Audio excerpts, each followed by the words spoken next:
तो जज्बात भड़केंगे ना इससे। अब वो जज्बात की तकमील कैसे होगी?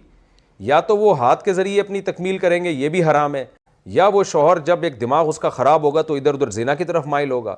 बीवी करीब में होती तो चलो अपनी ख्वाहिश उससे पूरी कर लेता, वो तो फिर एक दूसरे की ख्वाहिश को भड़काने के लिए कुछ भी तरीका इख्तियार करें वो जायज़ है, लेकिन दूर हैं तो वो ख्वाहिश भड़का के उसको उसकी तकमील कैसे होगी? तो इसलिए ये इस सवाल का जवाब मैं उन्हीं लोगों से पूछता हूँ जो ये अमल करते हैं। तो हाथ के ज़रिए अपनी ख्वाहिश पूरी करना भी हराम है, अपने हाथ के ज़रिए अपनी ख्वाहिश पूरी ये भी हराम है, और ज़िना करना भी हराम है। तो ये सब चीज़ें तो हराम है। तो मियाँ बीवी तो एक दूसरे को देख सकते हैं बरहाना हालत में, उसमें कोई गुनाह नहीं है, लेकिन ये कि ये चीज़ जो आगे शहवत भड़केगी उसकी तकमील कैसे होगी, तो वो हराम तरीके से उसकी तकमील जायज़ नहीं है। तो अगर मियाँ बीवी सब्र कर लें कि भाई शौहर को तो चाहिए कि जब बीवी से दूर रहता है तो अपनी ख्वाहिशात को ठंडा करने के तरीके इस्तेमाल करे वो,